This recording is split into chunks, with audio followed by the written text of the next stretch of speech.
Merlin, the Mage of Flowers, court mage of King Arthur, and a moral trickster. But what about the Merlin of Fate Grand Order? How well does he compare to his mythological counterpart? And what grade would I give his depiction? Let's get into it. Merlin is a caster class servant, which, do I even need to talk about this? It's Merlin. He's the Grand Caster, a character that stands among the highest level of casters in the entire franchise. This is a complete no-brainer. Moving into character design, Merlin certainly has a wizard look about him, though it is a bit different from his usual depictions in other media. To be fair, there is considerable variation in how Merlin has been depicted over the centuries, so Fate adding one more to the pile isn't anything new. Sometimes he's a druid, sometimes he's younger, and sometimes he's got the classic wizard look of being an old man with a long beard, and so on. Actually, that last one is notable, because Merlin actually serves as the basic for classic wizard characters, such as Gandalf from Lord of the Rings.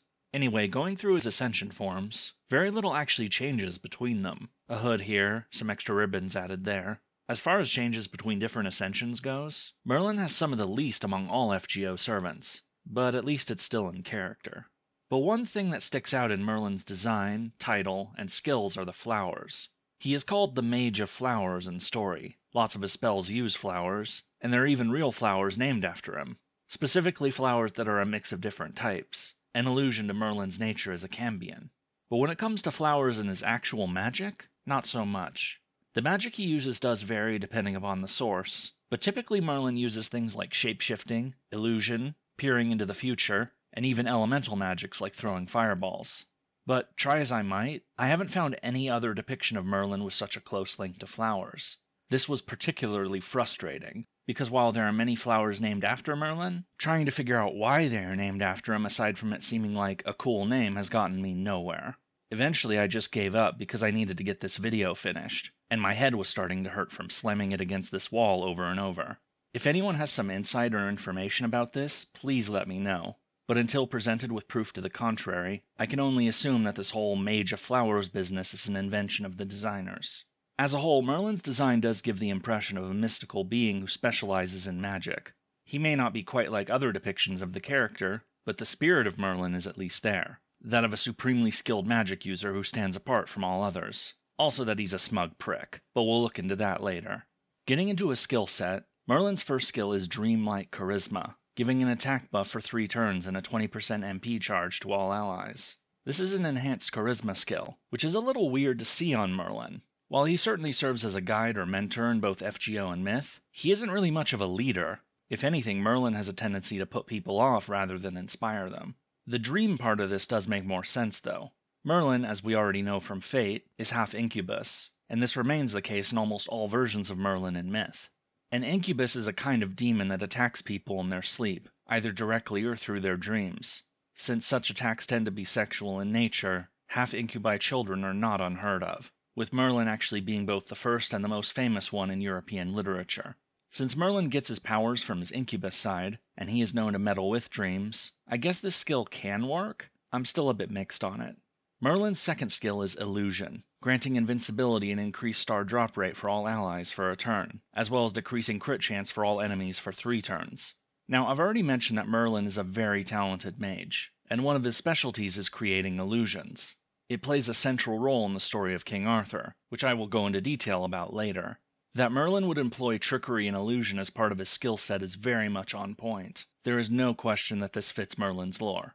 Lastly, Merlin's third skill is Hero Creation, increasing Buster Card effectiveness and HP for an ally for 3 turns, as well as that same ally's crit strength, but only for 1 turn.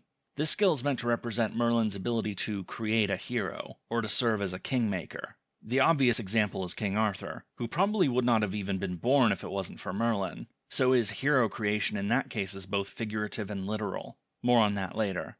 Suffice to say, this too is a solid skill for Merlin. Merlin's noble phantasm is Garden of Avalon, whereupon Merlin recreates the atmosphere of his tower in Avalon, inspiring allies with that beautiful and hopeful scene, which is also his prison. As far as prisons go, I guess it could be worse.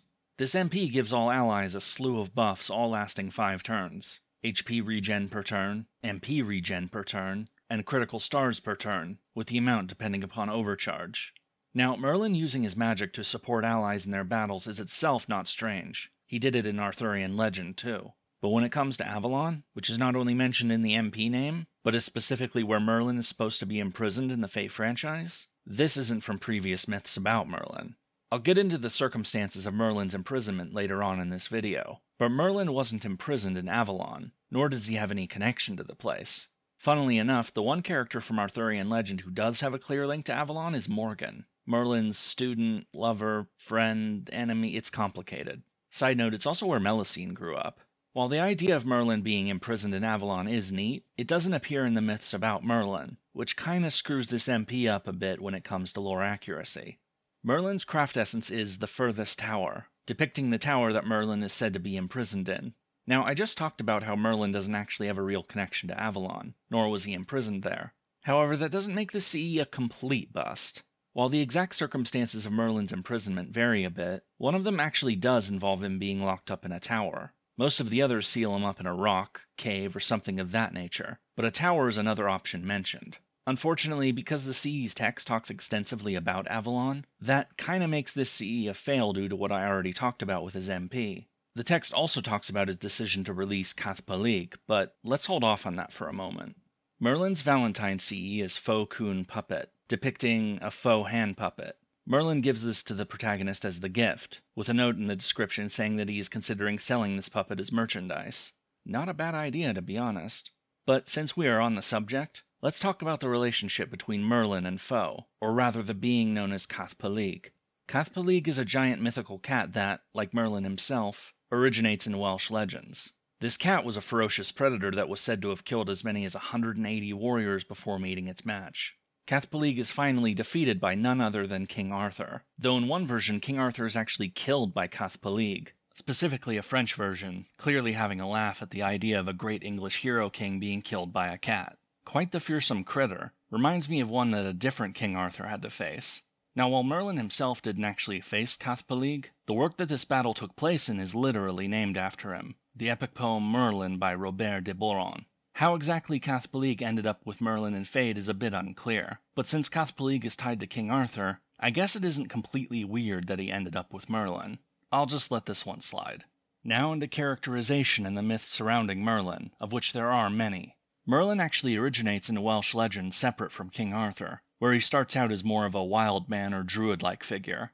Starting in the 12th century, though, Merlin would be merged into Arthurian legend, which has become his home ever since. It is around this time that we start getting the key character traits and stories that have been part of Merlin ever since, as well as some other interesting bits, such as an idea that Merlin was responsible for the construction of Stonehenge, supposedly as a memorial to all of the kings and chiefs murdered by the Saxons during Vortigern's reign. Yes, that Stonehenge. Now, Merlin clearly didn't build Stonehenge, it is way older than that, but I couldn't not mention this bit, you know? Anyway, moving on. As I mentioned earlier, Merlin is the son of a human woman and an incubus, making him a half-demon, also known as a Cambion. This parentage is what gives Merlin his powers, though since his father is literally a demon, Merlin is often depicted as either having to fight against this darker part of himself, or he is simply depicted as being inhuman or amoral, which is indeed what we get in Fate. Merlin's first appearance is actually in the story of Vortigern. Vortigern was trying to build a castle, but it kept collapsing each time he tried. He was told that this problem could only be solved by the blood of a fatherless child, and so his minions dutifully went searching, and so found the young Merlin. But rather than ending up as a sacrifice, Merlin showed Vortigern the true cause of his problems. Underneath the place he was trying to build the castle, there was a cave where two dragons, a white one and a red one, were dueling. Eventually, the red dragon won, which was taken as a sign that the people of the red dragon, Britons, would overcome those of the white dragon, the Saxons, and by extension their puppet, Vortigern. Sure enough, Vortigern would soon meet his end at the hands of Aurelius Ambrosius and his brother, Uther Pendragon. Merlin's next part in the story comes at the very beginning of Arthurian legend, where he plays a key role both in King Arthur's conception as well as his upbringing. King Uther was, shall we say, very interested in someone named Igraine, and Merlin had a vision that a child born from these two would grow up to be the savior of Britain. There was a slight problem, though. Igraine was already married to the Duke of Tintagel, who was an enemy to King Uther even before he found out that Uther lusted after his wife.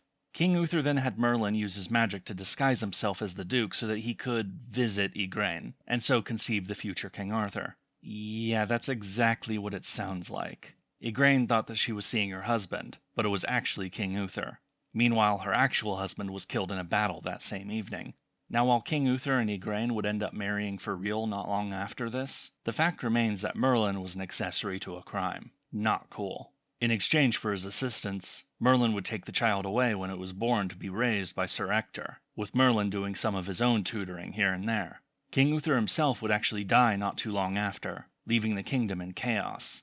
After many years of wars and feuding, as the lords of the realm were trying to figure out who should become the next king, Merlin put forward the famous test of the sword and the stone, Caliburn, proclaiming that whoever could draw the sword was the rightful king. Many tried but failed, but this was expected. After all, Merlin already knew who the true heir was, the secret child of King Uther and Igraine that had been fostered by Sir Ector, Arthur Pendragon.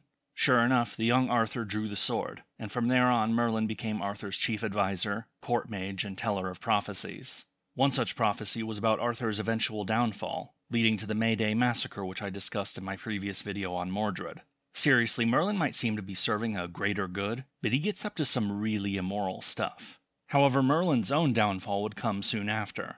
While he was renowned as a mage, prophet, and advisor, Merlin did have one critical weakness: a fondness for the opposite sex that tended to get him in trouble. Specifically, Merlin tended to pursue women that studied under him as students, only for him to want to push things further, but his students were not interested because he is weird and smelly. Yes, really.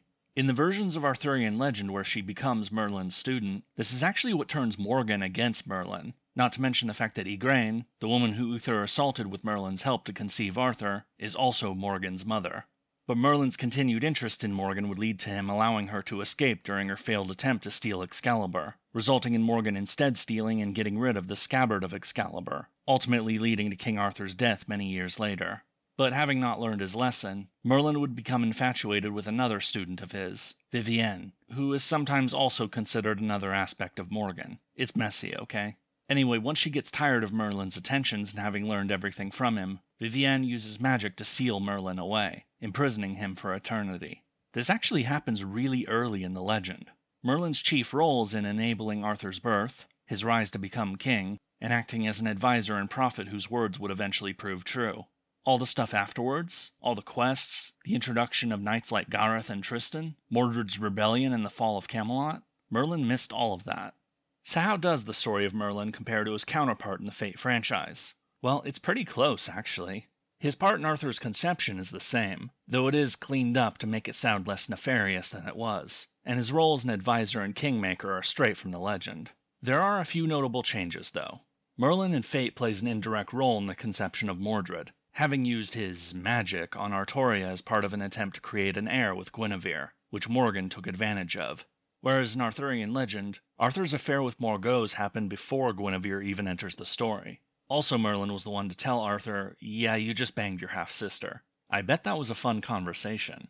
Merlin also seems to stick around King Arthur's court much longer in Fate, leaving only shortly before Mordred's rebellion rather than something like 20 years earlier in the myth. Merlin flees in an attempt to hide from Morgan, goes to Avalon, and ends up falling into a trap and being imprisoned. Now, while these are important details that have been changed, they are mostly a result of earlier narrative choices. One of them is a consequence of Arthur being gender-flipped, another partly due to Arthur's reign being condensed into a much shorter time frame, and while Merlin's imprisonment story has been changed so that it ends up happening in Avalon, it's still because of his womanizing catching up with him like in the original legend. So as a whole, I'd say Merlin's backstory in Fate is actually pretty good compared to the original. Now what about his story appearances in Fate Grand Order? Well, Merlin makes a few appearances in the story, some indirect while others he shows up in person. His first appearance is actually a brief one in the America Singularity, where he uses a trick to keep Mash from getting killed by Ku-Alter, while also stating that he will meet the protagonists properly another time. Merlin is also notable for his role in the Camelot Singularity, being the one who set Bedivere upon his quest, and so kickstarting the entire plot there. But Merlin's first real appearance is in the Babylonia Singularity, where he is summoned by Gilgamesh to help Uruk in its battle against the Three Goddess Alliance. Merlin does prove to be a helpful ally in Babylonia, though he certainly is up to his usual trickery and shenanigans, though at least here he's more of a prankster rather than being truly immoral. He has his goals and will do what it takes to see them achieved, even if that means lying to his allies or getting them to do things they wouldn't be okay with, like tricking Quetzalcoatl into attacking Gorgon's blood fort. He does get some comeuppance for that, in the game at least. Despite his underhanded behavior, Merlin is still on the side of humanity, and so is a solid ally even if he annoys people. After this, Merlin's other appearance in the main story is in Lost Belt 6, Avalon Le Fay, though only at the introduction and later towards the end.